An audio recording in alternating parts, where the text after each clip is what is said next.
E hoje nós estamos recebendo aqui nos nossos estúdios da Panflix em São Paulo, ele que é senador da República, eleito em 2018 com mais de 9 milhões de votos. Senador Major Olímpio será o nosso entrevistado do 3 em 1 de hoje. Senador, muitíssimo obrigado pela sua presença. Eu agradeço, Paulo, Thaís. Eu quero agradecer a todos vocês a oportunidade de prestar contas. Homem público tem a obrigação de prestar contas. E aqui é um ótimo momento para esclarecer, posicionar, colocar a minha opinião, ser contestado. Para mim é uma satisfação.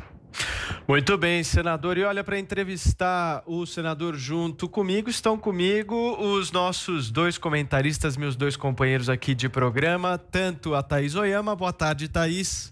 Boa tarde, Paulo. Boa tarde, senador. Boa tarde, Josias. Boa tarde, audiência. Quanto o nosso Josias de Souza. Fala, Josias, diretamente de Brasília. Olá, Paulo. Olá, Thaís. Olá, senador. Vamos em frente. O nosso Rodrigo Constantino está de férias e volta amanhã aqui para o nosso 3 em 1. Senador, deixa eu começar aqui a nossa entrevista, o nosso papo. Queria iniciar fazendo uma pergunta ao senhor.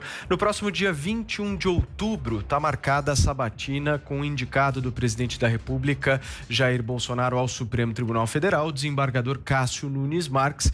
Ele será sabatinado pelos senadores que compõem a CCJ do Senado e o senhor é membro da Comissão de Constituição e Justiça. Eu queria que o senhor pudesse nos adiantar aqui no 3 em 1, adiantar ao nosso ouvinte, ao nosso espectador, que pergunta que o senhor fará ao Cássio Nunes nessa sabatina?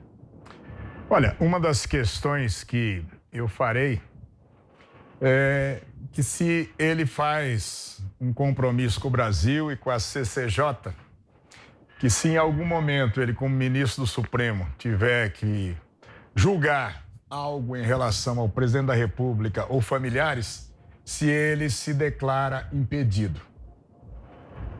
E, logicamente, o país quer saber qual é o perfil do ministro para a Suprema Corte. Qual é a posição dele em relação à prisão após segunda instância? Qual é a posição dele em relação a foro privilegiado? Qual é a posição dele em relação a operações do perfil da Operação Lava Jato? Se ele vai se posicionar como um juiz garantista, ou mais num perfil conservador. O garantista é aquele que sempre na dúvida e sempre o bandido.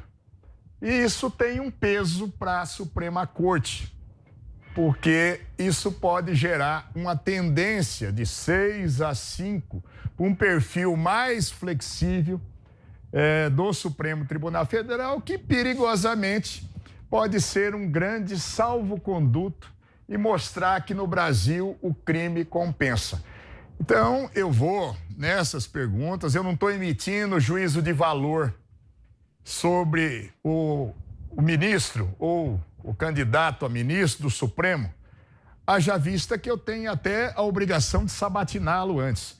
O que eu até contestei e o que eu vi como muito impróprio para o país foi a conduta do presidente da República, que tem a condição e a prerrogativa constitucional de fazer indicação, de pegar o Davi Alcolumbre, presidente do Senado, irem de braços dados, de joelhos, pedir a bênção do ministro Gilmar Mendes, que chamou o Toffoli, desconsiderando o ministro Fux, que é o presidente da Corte, e os outros 8 membros do STF. Então, começou muito mal a condução, que até isso atrapalha o candidato a ministro, na medida que o impacto negativo disso para a sociedade foi muito grande. Ora, nós vamos avaliar lá o notável saber jurídico e a reputação ilibada, e esses posicionamentos. A CCJ vai fazer uma avaliação, leva para o plenário e o plenário vai dizer, olha, ele tem a condição, o Senado pode aprovar ou pode reprová-lo em relação à condição para ser ministro do STF. Pouquíssimas vezes na história houve esse tipo de rejeição. De verdade, só o Barata Ribeiro mesmo foi rejeitado isso no governo de Eudório da Fonseca, no primeiro governo da República, e era um momento em que primeiro o cara assumia o STF e depois era sabatinado. O Senado, na época, levou 10 meses para sabatiná-lo. O senhor vai votar pela aprovação? Eu não posso emitir esse juízo de valor, eu nunca fujo de pergunta, mas seria extremamente antiético eu ter que sabatiná-lo e antecipar um juízo de valor, mas, logicamente, após a sabatina, no momento de votar lá, mesmo sendo a votação secreta, que eu condeno essas votações secretas, condeno porque quando se diz, olha, mas não pode estar suscetível às pressões, os senadores para votar. Ora, se não quer sofrer pressão, não vá ser representante dos estados brasileiros na instância do Senado da República, né, na Câmara dos Notáveis, seja o nome que você possa dar. Então, eu acredito, nós temos que dizer, nós temos que evoluir para mudar a legislação para que todos os votos sejam abertos. Não tem, até porque muita gente diz, olha, eu preciso ser protegido pelo manto do voto secreto, né? E, por outro lado, muita gente usa o voto secreto para se esconder do seu posicionamento com a sociedade. Mas eu farei a declaração de voto com absoluta tranquilidade. Só não farei agora porque seria uma coisa esdrúxula. Eu vou fazer questionamentos a alguém numa sabatina e, de repente, as respostas dele podem estar em sintonia com o sentimento médio do povo brasileiro, com a minha avaliação, e eu votar favoravelmente. Então... Mas tem coisas que a gente já sabe sobre ele, não é, senador? Bom, para começar, para uma pessoa ser aprovada para esse cargo, são pouquíssimos os critérios, né? Tem que ter até 65 anos, notório saber e reputação ilibada. A gente sabe que o desembargador, ele foi já acusado de copiar trechos inteiros de trabalho alheio para sua tese de dissertação, de mestrado.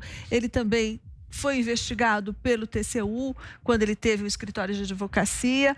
Então, eu queria saber se o senhor considera que alguém que copiou, é acusado de ter copiado currículos e que foi investigado pelo TCU, e se ele pode ser considerado um homem de reputação ilibada. Olha, esses critérios da reputação ilibada, ele é extremamente subjetivo. Eu ainda estou pedindo esse material. Aliás, eu consegui agora à tarde de um colega de vocês do Estadão que ele acabou me questionando disso, falou, dá uma olhada se isso é plágio. Então nós precisamos avaliar, isso está tudo dentro de um processo. Você o chamou de desembargador, o Marco Aurélio disse que ele se auto-intitulou desembargador porque o título de desembargador não é para juízes de segunda instância da Justiça Federal, como ele é. Então, dos tribunais dos estados e de outros tribunais, mas não. Então, o Marco Aurélio, que o ministro do STF disse que para ele tudo bem, mas era bom que o candidato não se auto-intitulasse desembargador, porque ele não é desembargador. Eu confesso, eu sou bacharel em Direito, eu me curvei diante disso e eu fui buscar e realmente não é desembargador o título. Né? Mas tudo isso é um sentimento médio, eu tenho uma preocupação muito maior, eu acho que para alguém que vai ser, já é um juiz de segunda instância da Justiça Federal, está subentendido aí uma reputação ilibada. Mas a minha preocupação centrada mais é no perfil se será um juiz garantista na Suprema Corte, os posicionamentos dele em função de questões que são extremamente discutíveis e que o povo brasileiro quer saber qual é o perfil do ministro do Supremo e como é que ele julga dessa forma. Então, aí estão as minhas obrigações. Por isso que eu não antecipo o juízo de valor antes que eu possa ouvir a argumentação dele e eu possa fazer a réplica que farei. Inclusive, eu chiei uma barbaridade quando falaram, não, olha, está diminuindo para 3 minutos a arguição de cada senador. Eu falei, ué, como é que é? Não tem mais regimento interno, não tem mais 10 minutos com direito a réplica e tréplica. Aí, graças a Deus, a Simone Tebet, que é a presidente da CCJ, falou, assiste razão. Ninguém vai fazer na correria isso não e ninguém vai atropelar a coisa aqui. Então, nós vamos ter os 10 minutos para arguição com réplica e tréplica para que a gente possa saber como pensa o candidato a ministro supremo. Perfeito. Josias, tem pergunta para o senador? Claro, senador. O líder do PT no Senado disse que o partido vai votar a favor do doutor Cássio Marques. O PDT emitiu até nota elogiando o magistrado. O centrão do senador Ciro Nogueira adorou a escolha do presidente Bolsonaro. O senhor acha que esse amparo suprapartidário, os encontros que o presidente Bolsonaro promoveu com o doutor Cássio na casa do Gilmar Mendes, depois foram mastigar juntos uma pizza na casa do Toffoli, o senhor acha que esse suporte suprapartidário, pelo cheiro da brilhantina, isso é um bom prenúncio? É um péssimo prenúncio, né? O macarrão só é duro quando está fora da panela. Botou na panela, ele começa a ficar molinho, daqui a pouco está até colando, né? Então, eu não vejo como uma situação salutar para o ministro que vai ser um dos 11 ministros da Suprema Corte, se for aprovado, né?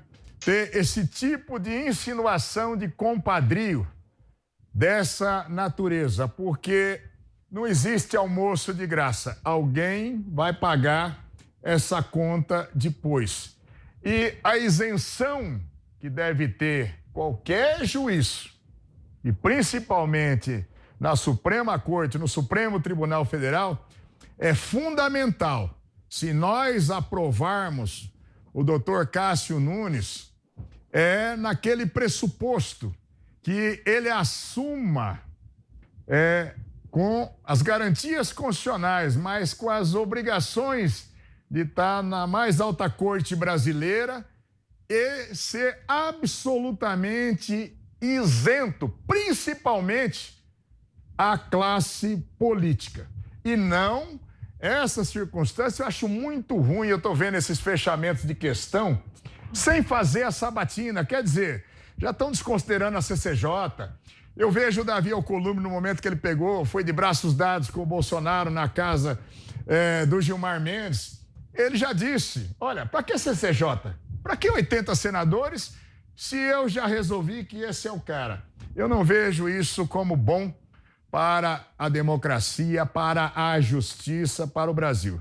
Senador, o senhor já foi muito próximo do presidente Jair Bolsonaro, um dos aliados mais próximos antes da campanha, né? Daí o senhor rompeu com ele por ocasião da CPI da Lava Toga. O senhor disse que tanto o presidente quanto familiares do presidente pressionaram o senhor para retirar a sua assinatura que pedia a abertura da CPI da Lava Toga. Agora a gente vê aí o ministro Toffoli, que seria o principal investigado da CPI da Lava Toga, nessa pizza com o presidente, em abraços com o presidente. Eu queria saber, o senhor acha que foram questões familiares que fizeram o presidente Bolsonaro se aproximar desses ministros do STF?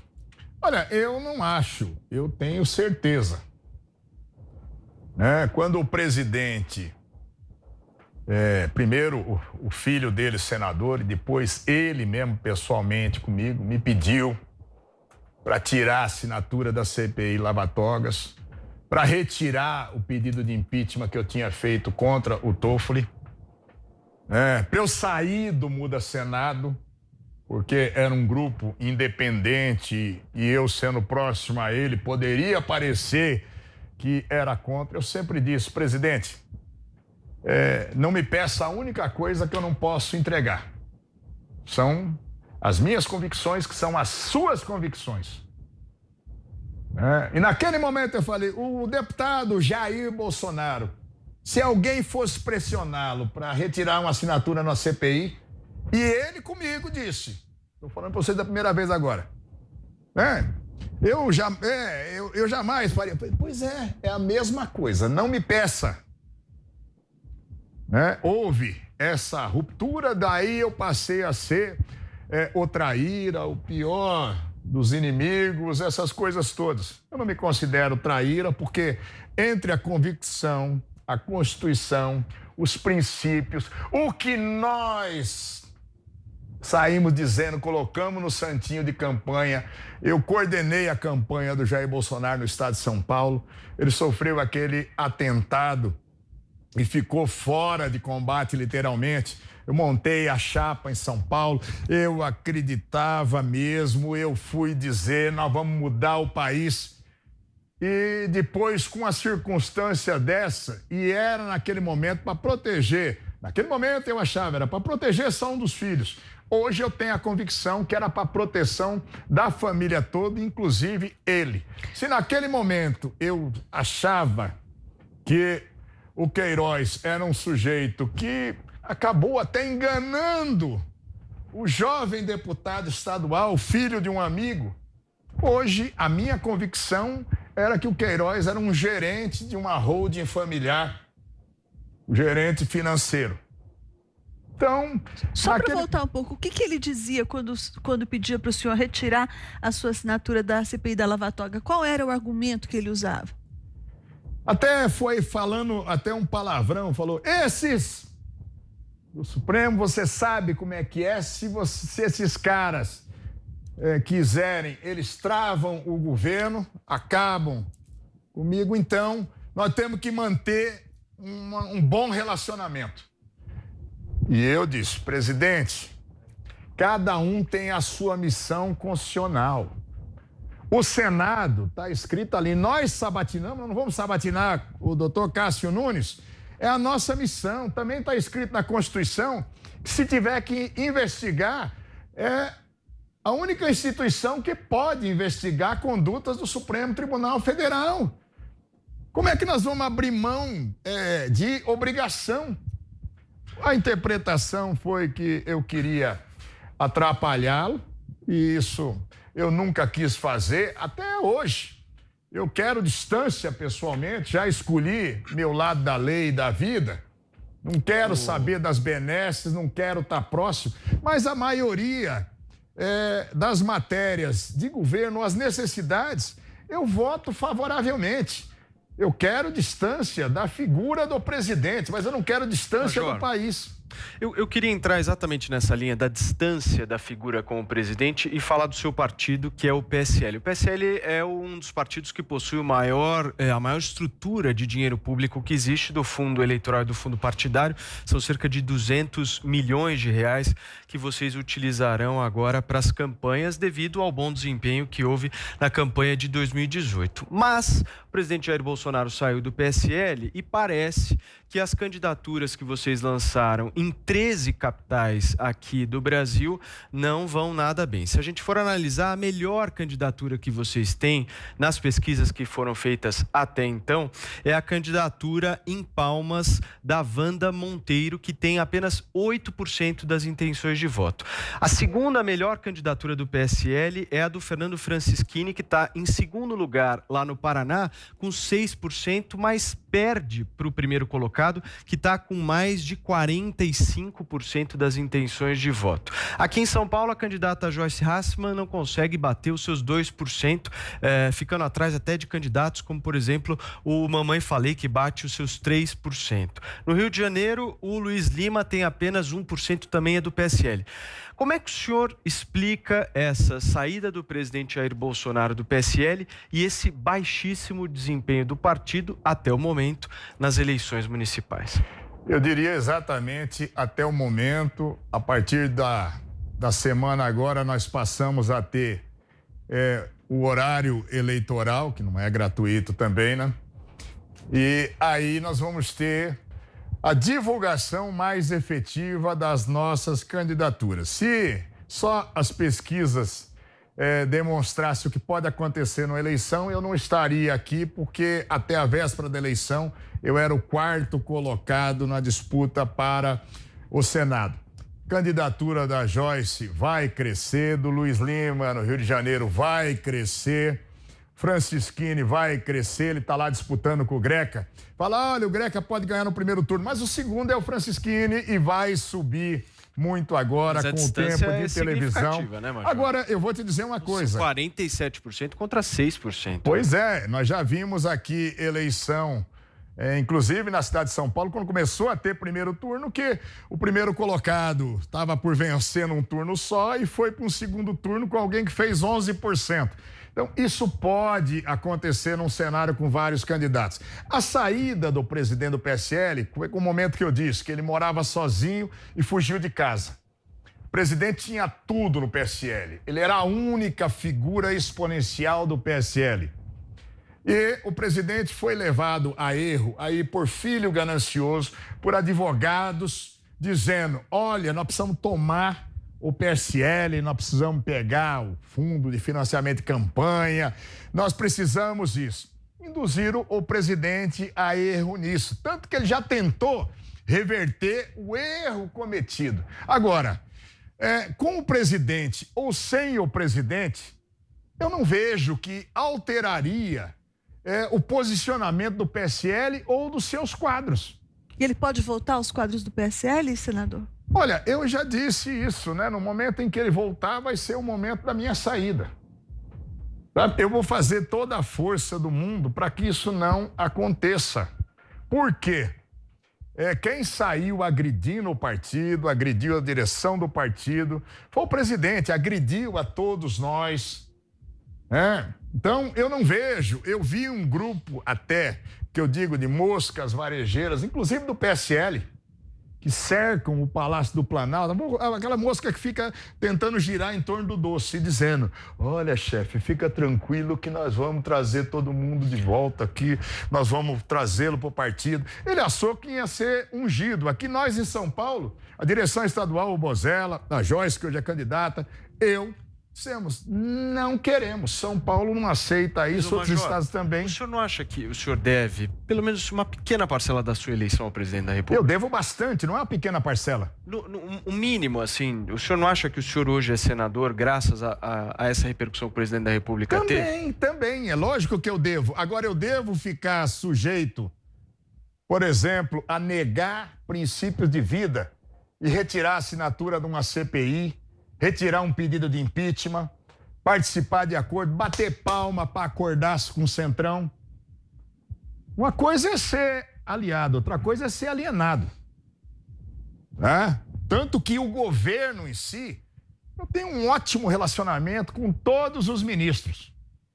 E as coisas que são para o governo, eu não meço o esforço para ajudar. Agora, vai se interpretar, não, você tinha que ser subserviente, prostrado, sair dizendo, olha, tá bom, presidente, então Senador, é isso nesse momento. Não dá.